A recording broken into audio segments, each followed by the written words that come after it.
Coming up on the Rock Newman Show, The Green Book was a handy guide to help black travelers safely navigate the Jim Crow South. There's a film by the same name, but there are questions about creative license and historical fact. We'll talk about that and more with my guest, Dr. Wilma Leon and film critic Tim Gordon.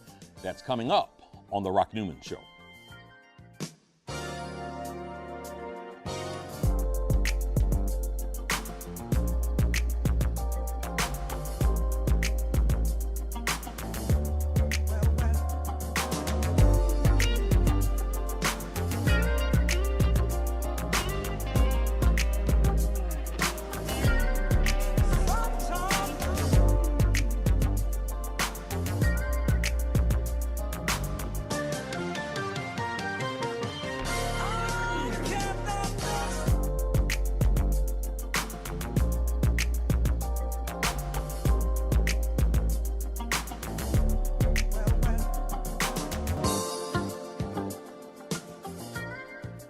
Welcome to the Rock Newman Show from the campus of historic Howard University right here in the nation's capital. I'm Rock Newman, and it is my desire to inspire you with personal stories of extraordinary achievement.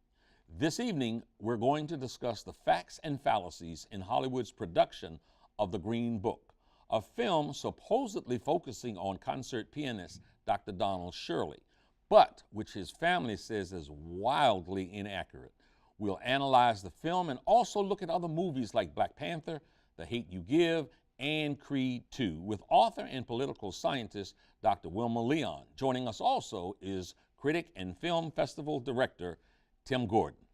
Fellas, thank you so much for being here today. Thank you. You know, I'm going to start off with something that might get us all in a little bit of hot water, but I'm going to take that liberty.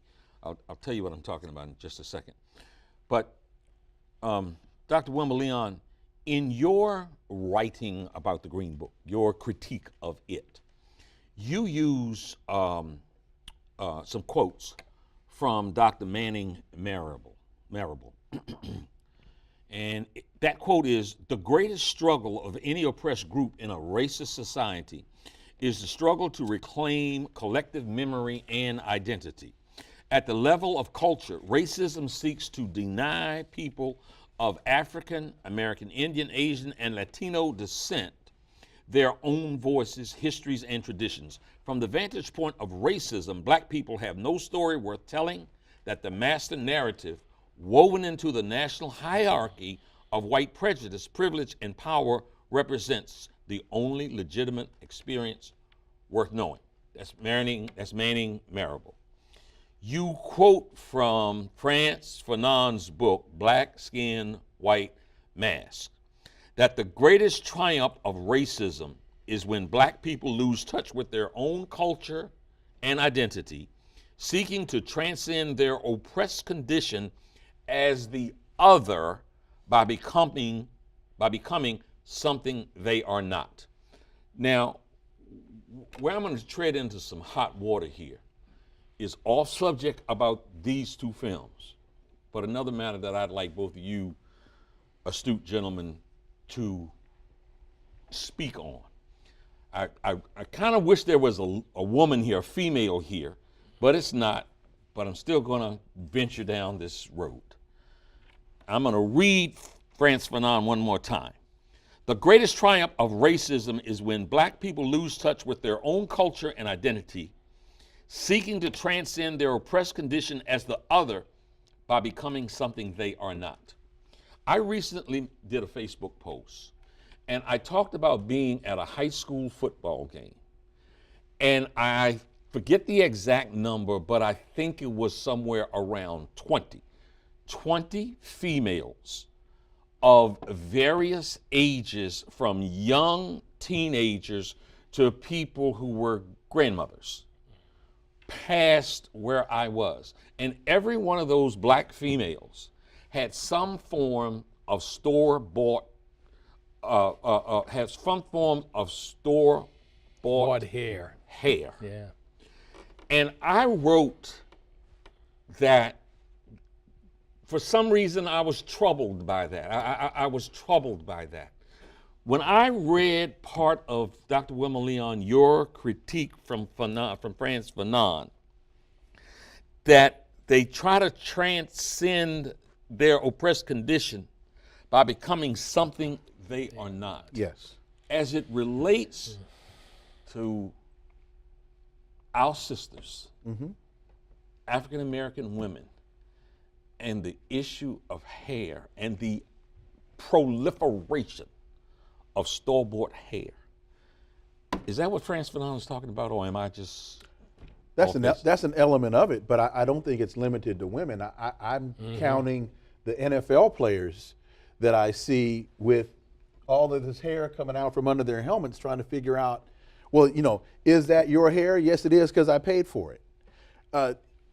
We have been conditioned to appreciate an aesthetic, a vision of beauty that is different from our natural aesthetic. Right. And it has been marketed to us since we arrived on these shores in 1619. And it seems to be getting worse. Tim? I don't know if I can be as eloquent as my colleague here. Yeah. None of us can. But what I will say is the first thing I thought of when you were kind of going through that is I thought about, I would say 70, 80, 90 years ago when you'd have African American men who would conk their hair back in the day. Trying to straighten your hair to make it appear something other than the natural state that it was presented in. I think, let me just finish my point, Rock. I think that we've been taught, we've been conditioned over generations, over centuries, that I don't know what the perfect Malcolm quote is, but that literally we almost hate ourselves. And as you said earlier with that quote, that we are trying to transcend the condition. We're seeking to be something else, right? To try to meet someone else's standard. Okay, I would say that. And that has that actually, in my estimation, that has everything to do also with these films that we're talking about. When you talk about the concolines that the brothers sought, seeking to have another standard of seeking a standard of beauty that again was not germane to us, then came along the beauty and the power of say it loud, I'm black and I'm proud. And then the afro, the natural. Right. And we've seemingly in 2010 and 11 and 12 and 13 and 14, 15 and 16, 17, 18, now 19, gone away from recognizing that there's a natural state of beauty just like you are. And we're going to do a show about that. Well, and let me get into the film. Let me get into the Green Book. You had what could be described, Dr. Leon, as a scathing critique of the Green Book, saying that's their story. This is not our story. And I want to say, and I want to introduce a couple of contrary opinions. The general manager at this station, guy who I'm going to say he ran BET for a good while. His name is Jeffrey Lee. We were having lunch, and I brought this subject up, and I brought your critique up. And he had the position that those people who made the Green Book were telling a story. It wasn't about Dr. Shirley. It was about the driver. It was about someone else. And they had a right to tell that story. And who are we to criticize them for telling the story from their point of view? That's one thing. That's one opposing view. Another opposing view came from Kareem Abdul-Jabbar in yesterday's Hollywood Reporter. And I love the big fella. He's my number one guy. One of the things that he said is historical movies are never about history, nor are they meant to be. So let's wrap. Well, I understand Kareem's point. The problem is that Dr. Donald Shirley actually lived. Dr. Donald Shirley had a life. And the way that his actual story in life was misappropriated to fit a narrative that historically we have been conditioned to believe and understand, or understand and believe, I think is criminal. It's a very good film. I wasn't approaching this as a film critic. That I can't do. I looked at this as a political scientist, and where does this film fit into the broader narrative of our story, our history?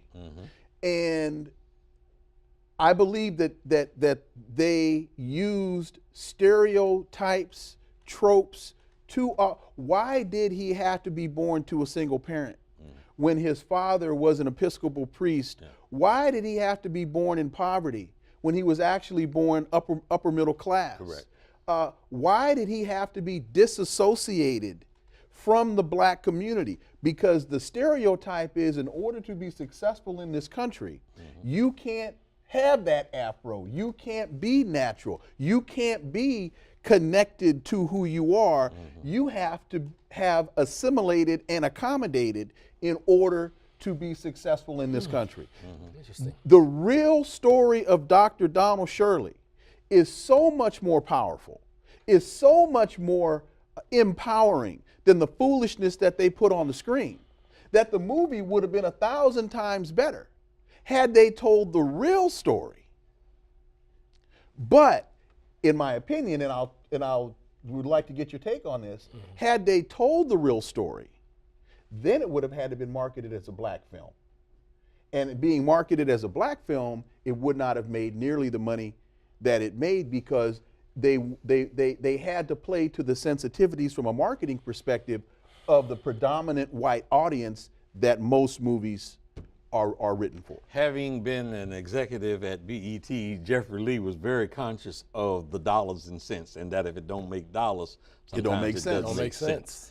And Tim, your response? Well, this is interesting, listening to Dr. Leon, because I approach films and I see on average about 300 of them a year. So I'm looking at a film for exactly what it is, about, how it's cast, how the story evolves, looking at a lot of different factors. So I'm not, when I watch these films, the first thing I thought of when you were discussing your take on the film is, I remember years ago being with a group of reporters and we were interviewing Spike Lee. And people were complaining to Spike that, hey, your movie's in Brooklyn, it doesn't have these drugs, it didn't have this stereotype, it didn't have that. And Spike said, you can make your own movie. Just because I made my movie, you can make your movie. And I sort of feel that way a lot of times around the controversy with many of these films, including this film. Now, I will say that when I initially reviewed the film, I gave the film an A.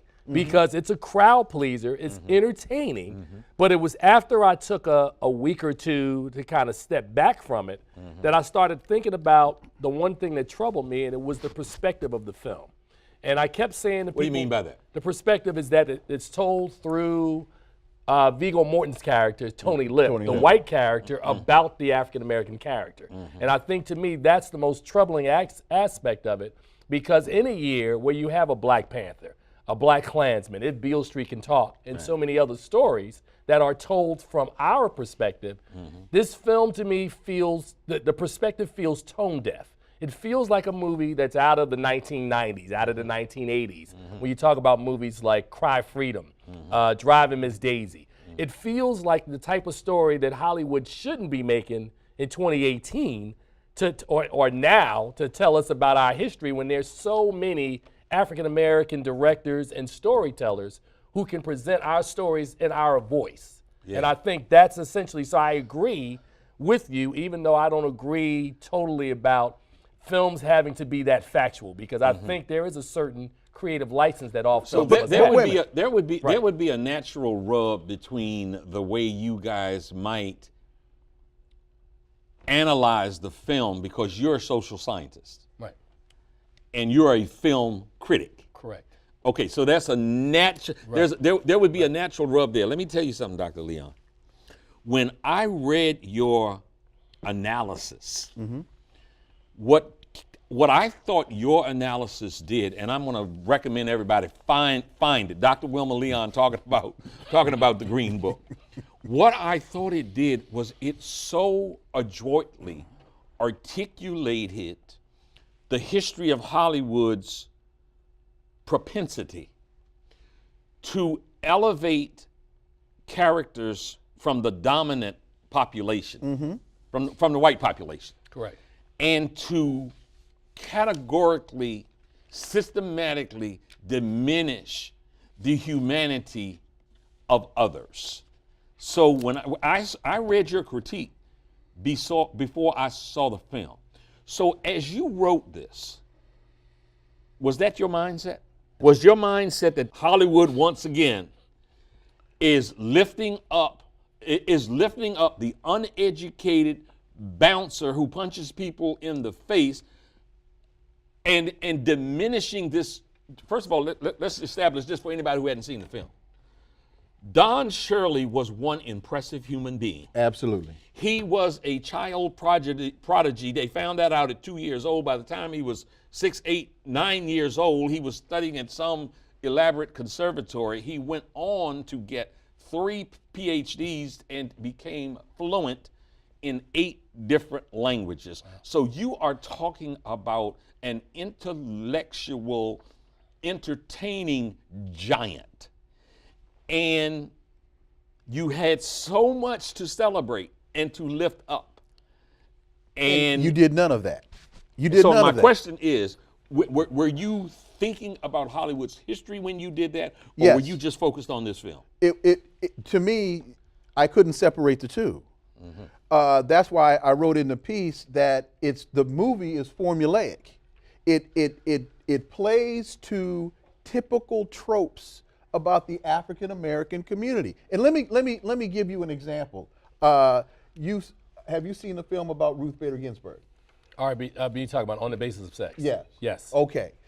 Do you Not think, necessarily a good film, though. Do you think that they would have portrayed Ruth Bader Ginsburg as an alcoholic?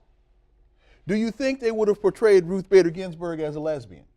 Do you think they would have portrayed Ruth Bader Ginsburg as having to be introduced into about the concept of equal justice under law by some black janitor named Leroy Washington in the basement of her law school, that she was walking around aimlessly about the concept of equal justice under law, and she happened to bump into this black janitor named Leroy Washington who introduced her to the concept along with matzo ball soup and bagels? Okay. I doubt seriously that they would take those liberties with Justice Ruth Bader Ginsburg. Yeah. Why take them with Dr. Don Shirley? Well, let me jump in by saying that what you're saying goes to the heart of the history of our the portrayal of African Americans in Hollywood. So, and that's why I say it's formulaic. Well, so let's go through it. So we're introduced in 1910. It's the Pullman is our first film, right? 4 years later, D.W. Griffin introduces us in a way, even though it's supposed to be us, but it's whites in blackface in The Birth of a Nation. Yeah. That film kind of lays the groundwork for the next century of how we portrayed. So the whole time you're talking about what's happening in Green Book, I'm flashing in my mind watching films like Hallelujah in 1929, Stepin Fetching in the mid-30s, or Rex Ingram in some of these films. TV shows. Little Rascals. So Buckwheat. Correct. So the issues that we're talking about are over 100 years, in that we're slowly trying to like a Titanic going down. We're trying to turn this huge liner around before it crashes. But this is, you're spot on. I would agree that I didn't give it that much thought, but everything you're saying is actually spot on. But I think it comes from more of a historical place than where we're starting today. We're starting looking at this film now. But during that 100-year span of time, we had Canada Lee. Yeah, but you got to remember that there's a huge, the big issue when you're talking about film, though, and our portrayals, is that for the longest time, we didn't fund our stories, right? So, understood. So whenever somebody else is telling you a story, hence Green Book. This story is being told from Peter Farrelly, who did Dumb and Dumber, right? So this is his film that he's directed. The story is written by Tony Vallelonga's son, Tony Lips. So it puts his father in the best light, and it doesn't look at Don Shirley's story. Don Shirley is a supporting character in this film. We don't see, his life isn't three-dimensional. We don't know anything about his family in this film other than the aspects that we see on Kareem screen. Abdul-Jabbar says that this was a passion film. And had it not been for the passion of the son, that it is quite likely that this film would have never gotten made. Now, I'm going to tell you something. I'm embarrassed to say it, but I had never heard of Don Shirley. Neither had I. I had never heard of Don Shirley until this film got made. The only reason I had heard of Don Shirley is because my father was a jazz aficionado. My parents were deep into music, and so we have Don Shirley music in our collection. That's the only way that I had known. You can go and give it up to yourself. You're a jazz aficionado also. I listen to your radio show all the time on Sirius FM. So to make him well, not only was it a passion film, it's a feel-good film. Oh, absolutely. Because everybody that I've talked to that has seen the film, it's a beautiful movie, and it is. It makes you feel so good. It's a beautiful movie, and but it's not a factual movie. And I think and on Facebook, a sister said to me, "I've seen it twice," and I said, "Great, you saw a lie twice." And here's the thing, why? See, I've been in close contact with the family. I am not going to try to portray that I am speaking for them, because I am not. But I do speak to them regularly. The family is insulted. The family is utterly insulted. They're not looking for money. They're not looking for fame. Their life story, their brother, their brother-in-law, their Uncle Donald has been portrayed as an utter fool. And they are frustrated at the fact that their reality has been made out to be, as Mr. Maurice Shirley, his youngest brother, said to me, why would a white man have to introduce us to eating fried chicken? We were PKs, preacher's kids. We knew all about fried chicken. It flew past our plate every Sunday. It's those types of things that just make you scream when you know the reality of the family. So let me tell you, after I did not see the movie until after I read your critique. So I went in the theater with my fist balled up. Like, there they go again. And at the end of the movie, you're right. It was a feel-good movie. It was a feel-good movie. There was a coming together. There was a learning of, there was an example of a learning of each other's culture. There were stereotypes for days. With the Italian American Goomba guy, you know, that whole mindset in the Brooklyn apartment. And Kareem Abdul-Jabbar talks about how the Lips options were seriously limited by his poverty and his family's lack of education. So you agree that it was a feel-good movie? I do, but I want to backtrack for a second because I keep hearing you talk about factual, right? 10 years ago, or before I start my story, I cut my teeth here on campus at Howard, producing at HUR for years, right? And I remember a decade ago, a movie called Talk to Me came out. Peter Green and Dewey Hughes. Bingo. Now, without getting in too much trouble, let's just say that there's a gentleman. We make news on the Rock Newman Show, so go on and go for it. There's a gentleman still working at HUR whose father was portrayed in this film, and he was incensed at what he watched when he watched Talk to Me. Now, I didn't know the story because I'm not a native Washingtonian. I've lived here 35 years, but he was insulted that his father's role in the film, Sonny Jim Kelsey, was minimized while Petey Green's role was elevated. And he went on to explain to me and was hot about that film. So when we talk about films being factual, remember earlier. Let me just say something. Go for it. Because I'm DC. Go for it. Talk to DC, me. I'm Talk DC to me. through and through. I'm listening to you, Rock. You know, I got mumbo sauce run through my veins. Go ahead, Rock. So I love Sonny Jim Kelsey. Right. As I think he was the disc jockey, and he might have done some program directing. Right. But Sonny Jim wasn't no Petey Green. There's a whole nother category right there. I love Sonny Jim Kelsey. No, but I'm not saying that Petey Green deserved the movie. I give him that. Yeah. But I think what he talked about was the way his father he felt was minimized. And again, when you talk about passion projects, when people are close to a subject, I mean, these are the sorts of things that come out. Yeah. Absolutely. So that's my point. Just for some historical accuracy, and Lord knows if the brother is watching. Right. Please, there's no disrespect intended.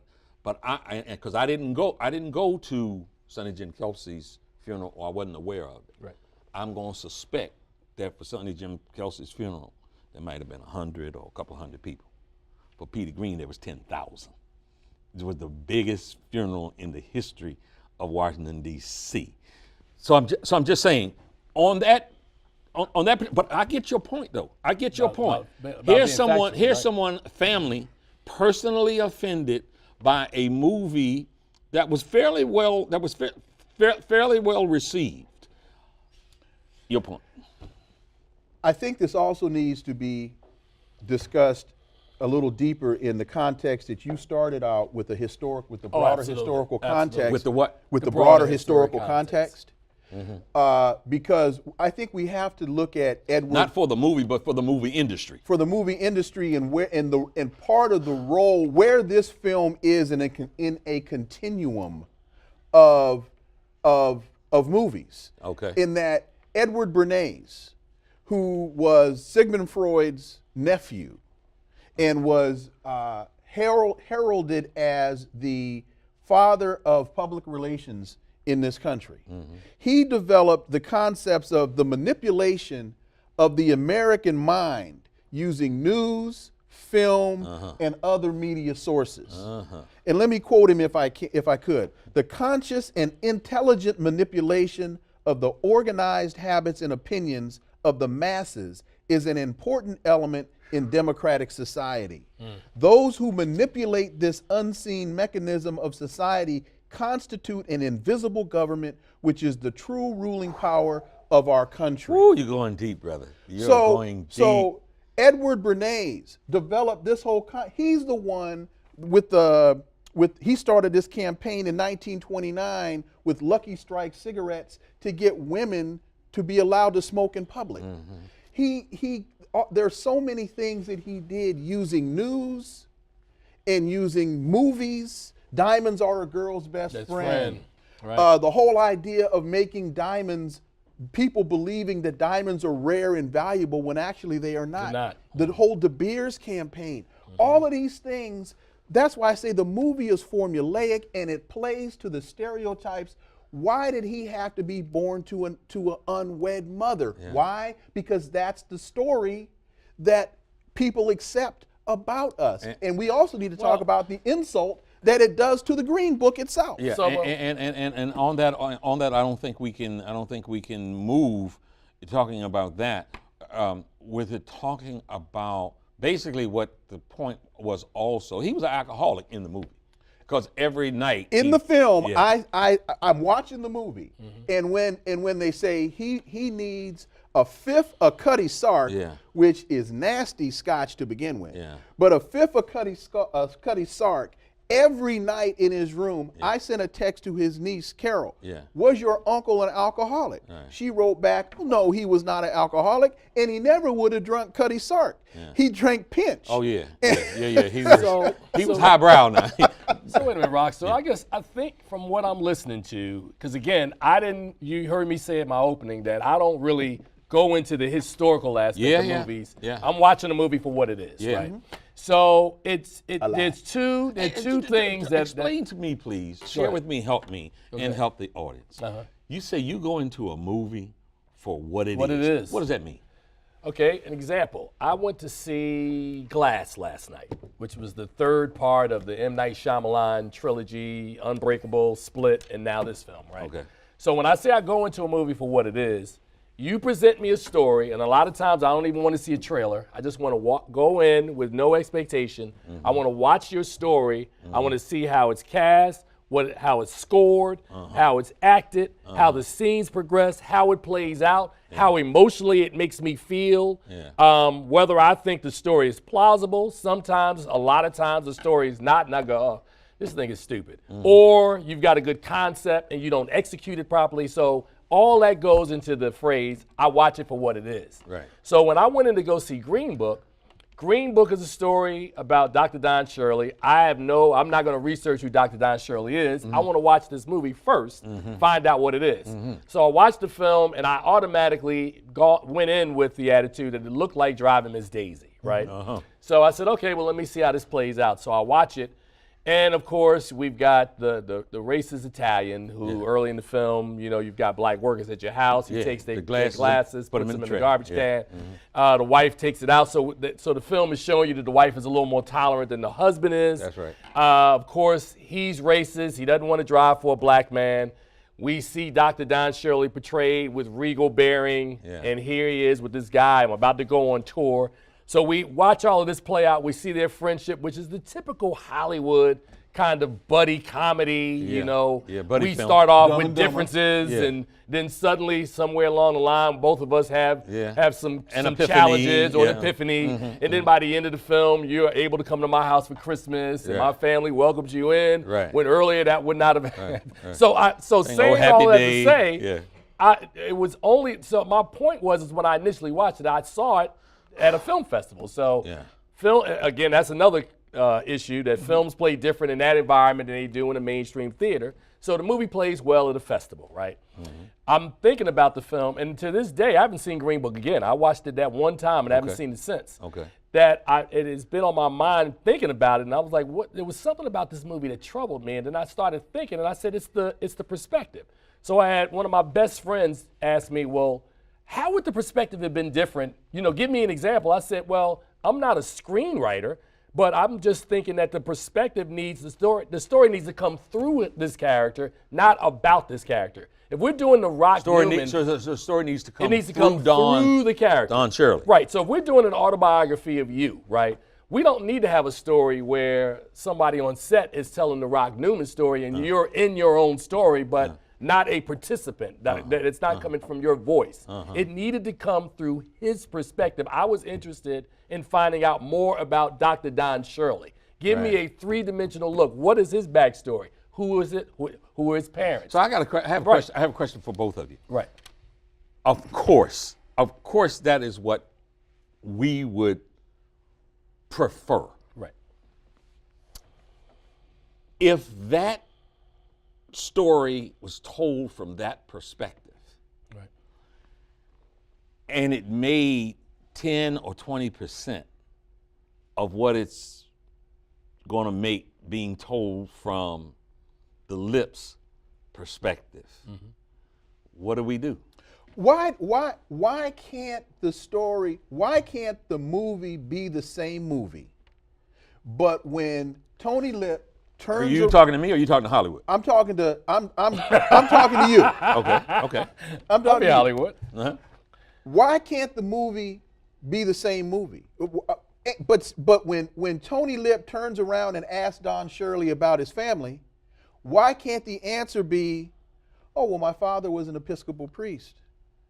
I'm very close to my family. Instead of Now, is my that just family, rhetorical or do you want an answer? I want an answer. Okay, so here's how I would respond to that. And Kareem Abdul-Jabbar responded similarly.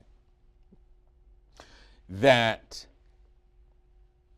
the black experience is one where when you go into this movie, you're no less impressed with Dr. Shirley or more impressed as a result of what you see being told in this particular story.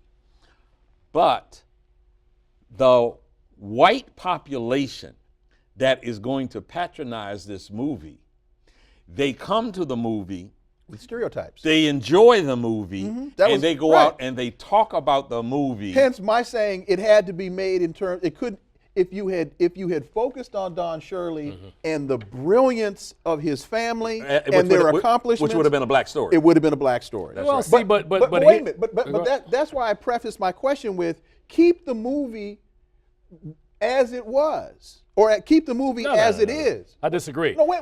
I think you can't keep the movie as it is because the story, the way it's designed now, is designed to be marketed a certain way. No, I understand that. So I get that. But my point is Hold this. it. No, but I was gonna say- to be marketed in a certain way. It's Expand. to be marketed for mainstream consumption. Right. And it was released during award season, so the studio, I forget the studio that released Green Book, but they're mounting an Oscar campaign because Right. they're trying to make this a prestige film. I understand. So that's the purpose. But what I was going to say is that you could have taken this screenplay without losing the economic impact of it.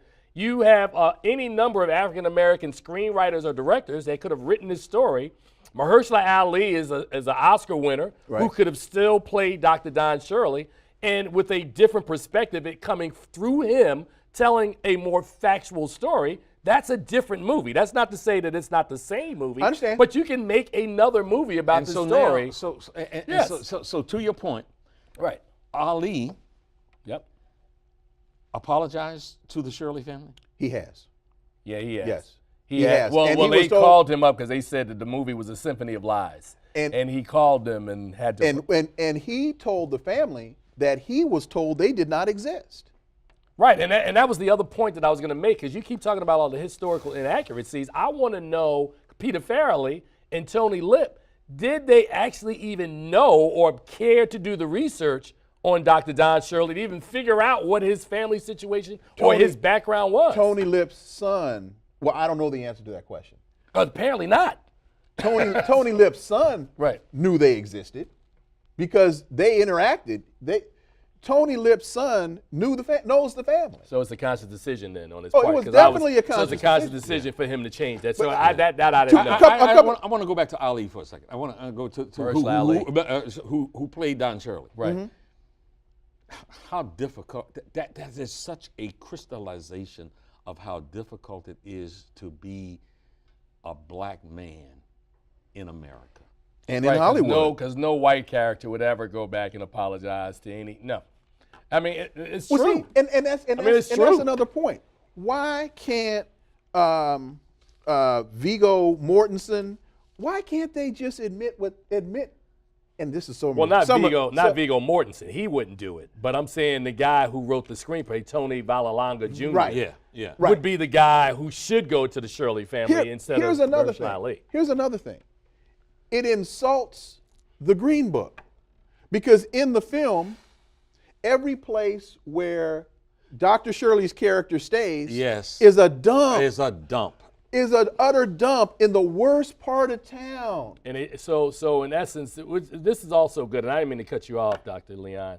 First of all, the movie's called Green Book. Right. The only reference to the Green Book is when Tony Lip has the book right. and has to find places for Dr. Don Shirley to stay. And to your point, because I remember asking this question, because I'm too young to have been in the Green Book era, but like it made it look like every community throughout that he had to travel, like you said, looked like a dump or was somewhere in the hood. And I'm balling my fists up again. The Lorraine Motel where Dr. King was assassinated was not a dump. Was in the Green Book? No. Yes. Okay. Was in the Green Book and was not a dump. Yeah. So what it does is and I'm sure if we were to ask the writers of the film, they would say, well, we wanted to show the disparities between where Tony Lip could stay and the realities of segregation in America. But you had thriving businesses. You had black hotel owners that ran very nice establishments. And that gets no recognition in the film. See, I can't really disagree with Dr. Leon on that one. Yeah, and that's a diminution of the black experience. Correct. And that's what this film is. But this speaks to what I told you earlier about who tells our the stories. Right. If you tell your story, you're going to tell it with a little more sensitivity than how the other race will tell your story. The greatest struggle of any oppressed group in a racist society is the struggle to reclaim collective memory and identity. 100 years of this. 100 years we've been going through this struggle. I asked Dr. Leon if he had seen Beale Street because I did something I've never done in my life. Did you cry? I'm not a movie. I'm not a movie guy. Okay. I saw the Green Book and then went right across the hall. I paid for that second ticket and saw Beale Street. Right. You saw Beale Street. One of the things I put on Facebook when I came out was, oh my God, what a beautiful love story. Oh, absolutely. But it was painful and sad. And then I quoted Baldwin. Absolutely. To be relatively conscious is to be in the United States is to be in a rage. is to nearly always be in a rage. Right. Yep. Your feedback on my Beale Street. feedback on this film is that Barry Jenkins, who won the Oscar for Moonlight and also did a film called Medicine for Melancholy, has something that I call the Jenkins aesthetic, right? All his films usually have a thread of romance or love that runs through them. He usually always has films that are beautifully photographed. If you go watch If Beale Street Can Talk, it's a beautiful movie to watch. Yeah. And then he always usually casts an unknown actor, which to me makes the story feel a little more authentic because it's not like I'm watching Will Smith or Denzel Washington. I'm watching this person I don't know. So this feels like this is like a story. It's a slow. It's a very slow film. But the slowness never loses you. It never loses you, and it's a love story, which is showing African Americans in love, which we don't get a lot of, and again, told from a perspective of someone who is of African American descent, in Barry Jenkins, using James Baldwin's rich source material. But it is sad because it sort of reminds you, or to me, what I took away from it is that our struggle in this country as it relates to law enforcement never ends. That, just when we feel like we're taking one step forward, films like that show that, we're taking two steps back. And this family's love of trying to exonerate this innocent man for this crime. Regina King is great in this film. Oh, my God. And she's going to win the Oscar. Hey, you know what? This film. Hollywood defenders would say, hey, we don't just diminish you, the African American community, because that cop was an absolute degenerate. Correct. And so one would say you're stereotyping a New York cop, and therefore you're stereotyping all cops. And you would say? I would say almost that it's almost like when you talk about stereotypes and these tropes that, again, now we're behind the camera and now we get to paint the story or tell the story in our perspective. So much like you get the stereotypes in a Green Book, when it's a white director telling the story about a black man, you get a similar or reverse situation when it's a black director telling the story about a white cop. That speaks to the question of power. Correct. It speaks to the question of power, but it also speaks to the question of volume. And what I mean by that is they're releasing way more films than we are. There you go. Oh, I know exactly where he's going with this. So because they're releasing way more films, they have a lot broader canvas upon which to paint. They have a lot more space in which to operate. And it takes me back to when Do the Right Thing came out. And a lot of people were complaining about Spike Lee and that film. Right. And one of the things that I said about the film was, well, unfortunately, at this point, Spike is pretty much who we have. He's all we've got. Right. And so he has to be everything to everybody. But in 2018, let's be fair, of all the years in Hollywood history, this is by far the best year. The biggest year Okay. for African Americans. Okay. 5 films directed by African Americans, Man, $100 million. this is such How a many? fascinating, I'm ready to fascinating get to that. subject. I'm gonna mess Go ahead. around and get past where I want for it. to go Go because for I need both of you all to talk to me Right. about the Black Panther. Okay. What do you need to know? What I need to know is was that a good film for Black folks? Oh, I think it was a fantastic film for African Americans. It was a groundbreaking film for Black folks, and not just from what appeared on screen. Black Panther showed the power. Well, there's a couple of things about Black Panther. Black Panther showed the power of the African American dollar because African Americans went and saw that film 5 to 8 times. I mean, I've talked to people who saw that film 7, 8 times. The reason why it resonated so much is for years we've always talked about we descend from kings and queens. And this is the first time that you gave an African American not the first time because F. Gary Gray has done these Fast and Furious movies that have had a $200 million budget, but you've given Ryan Coogler a $200 million budget. Right. He brings in Ruth E. Carter, who creates the fashions and kind of the look, the production design of Black Panther. It's a film visually. It puts a Howard University graduate in the lead role. Let us not forget Chadwick that here Boseman at Howard University. In the lead performance. And you have a movie. Now there's still some racism involved, and we're going to get to that in a second. There's a film that made $700 million, the highest grossing domestic film of the year. But the racism and what bothered me about it is if you study Marvel Cinematic Universe, right? So I think they've released 21 movies since 2008. Black Panther is the first and only film, and I might be wrong on only, but I know it's the first film in a long time that made more of its money domestically than it did internationally. Because remember, we represent 35% of the world. The rest of the world represents 65%. So when the film played over in China, we heard it was too black. The Chinese folks didn't, oh my God. If Black Panther had followed the economic model of the majority of the films in the MCU, that film should have made 1.7, 1.8. Because most of those films make 40 to 45% here, 50, 55, 60% overseas. Black Panther made 52% here, 48%. So those were the numbers that I was looking at. With this film. Did you hear any numbers at all from Africa? I heard numbers from Africa, and I was disappointed at the numbers that I heard. Initially, at the initial box office, I don't know where the numbers finished, but Black Panther made I think it made 700 million, so it made like maybe 640 overseas or something like that. But that's the other 65% of the world. That's crazy. That's so crazy. that number should have what that speaks to is the potential that actually Hollywood is not really exploiting what could be the potential of the Black movie dollar. No, they can't get out of their own way. They are blinded by their racism to their own economic interest. And they are so much more comfortable at the expense of their own economic interest. At the expense of their own economic interest. They are so comfortable in their own perceptions and stereotypes and tropes. And the stereotype about us, what we want, what we're interested in, what we will actually pay to see. They just don't get it. They just don't get it. So my producer wants me to ask you about The Hate You Give. I don't know if either of you seen that. I saw it. I have not seen it. Okay. I'm a film critic. I've seen everything. Okay. All right. The Hate You Give is another important film that literally kind of speaks to, I like to use the phrase ripped from the headlines.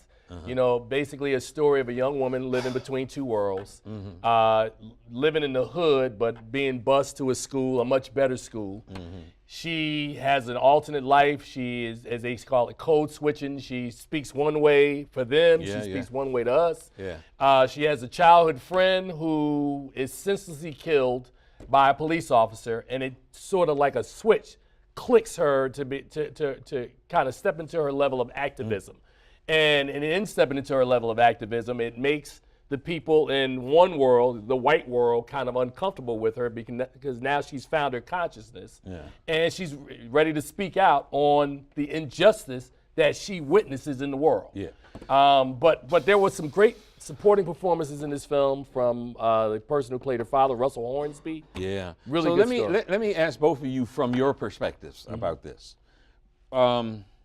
Which black actor was it a couple of years ago said, I am not going to dress up in drag, I'm not going to put on a dress?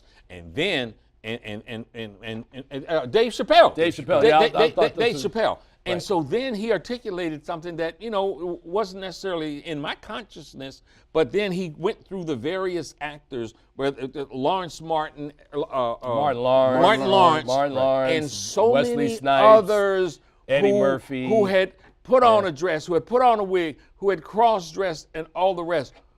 From each of you, what's Hollywood's fascination with putting black men, effeminizing black men? It's a matter of power, and it's a matter of minimizing power, and it's a matter of co-opting the strength of the African American man. Film I was critic. going to say, we've had white actors that have done it as well. They had a film called Too Long Fu, so they put John Leguizamo, and I'm trying to remember who the white actor was that was in it as well. But to speak to your point, I see more African American men having to go down this route, and I've always often wondered why. I look at Tyler Perry. Now, I understand in Tyler Perry's point, because again, I go back to economics. You look at Tyler Perry's films with Medea, those films average $10 million more than the non-Medea films. Yeah. So in Tyler Perry's mind, he's a businessman too. Yeah. I'm trying to make I money. don't think All money ain't good money. You know what? Amen to though? that. Here's what I'm gonna say. I Amen to don't think one can blame Hollywood for Medea. That's Tyler Perry. Right, that's Tyler Perry doing Tyler Perry. That's Tyler Perry for whatever you think about it, right or wrong. I'm one of the local gentlemen here, the columnist for the Washington Post. He slams Tyler Perry all the time for the Medea role, but that appears to be one that you just cannot blame Hollywood for. No. Yeah, but I've seen I it agree so with you. much, and I've often wondered why. What is the appeal? And I would agree with you, Dr. Leon, that it is power. I mean, that you minimize a person by, like if somebody told you to put a dress on, it would minimize you as a human being, or at least that's my impression. Whew. And I've seen many. That's not a good visual. That visual. I've seen so many black actors go down that road, man, and I'm like, whoa. Got any moo-moos But all around? money's not good money, All man. You're money's right not about good that money. part. And why do they feel that they have to do that? Well, but I think there's pressure that's put on them. Just like Dave Chappelle told the story, that it wasn't even written into the screenplay, and the guy just had a dress and a wig in his dressing room, and he went, no, I'm not putting that on. Yeah. And they kept sending people back, come on, Dave, it's going to be funny, and I'm not putting that on. That's my point. Right. Dave didn't put it on. Yeah. Right. Yeah. So Rocky, Sylvester Stallone, tell you a quick story. Sylvester Stallone went to Don King back in the 70s and asked DK for $50,000, and he was going to make him 50% partner in the franchise of the Rocky films. That was his vision. DK damn near threw him out the office. It still lives. Creed 2. Creed 2 is absolutely fantastic. The continuation of the story, Stephen Caple steps into the director's chair. Ryan Coogler, of course, doing Black Panther. Yeah. So he couldn't do this sequel. I just thought the evolution of this story, which actually speaks to, when we talk about Green Book, Creed 2 and Black Panther are two really good examples that you can have a protagonist and an antagonist. You can have them both in the film and make them both three-dimensional. So we see Victor Drago, who's the opponent that Creed has to fight. We see his backstory, his motivation. His mother left him. His father is there. He's fighting for the pride of Russia. Yeah. And then of course we get the backstory that continues with Creed. That he now has a child. He and Beyonce, I forget her name, Tessa Thompson's. They're getting together. The whole backstory there. So there is a way. And you think Donald Trump was rooting for the Russian? Well, yes, he was. But So look. no I have will, two. I've got 2 minutes. I got 2 minutes to get out. yes. So, Sir. your best film ever Wow. Best movie ever. Your favorite number one. Pick a number one and why. Godfather 1 and 2. God, he took mine, man. That's mine. Why? Just incredible story, tells an incredible history and a reality of America. And I think it's just a fabulous film. The social dynamics and the relational dynamics within that film are so practical and real. I can't tell you how many times I've seen that film. So that was yours also? I would say Godfather. I think Godfather 2 is better than 1. And I think it's better because it's both a sequel and a prequel that kind of has two concurrent stories running that all are brought together.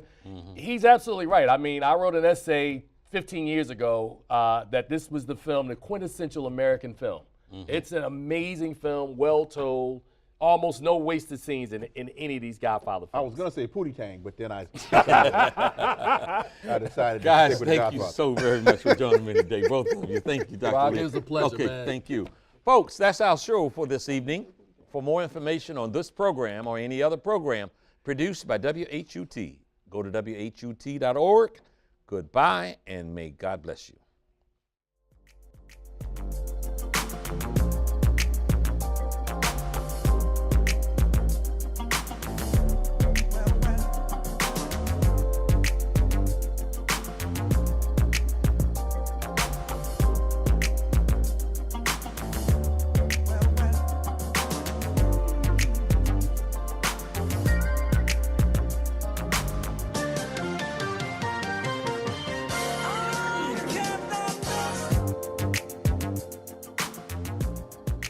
This program was produced by WHUT, Howard University Television, and made possible by contributions from viewers like you.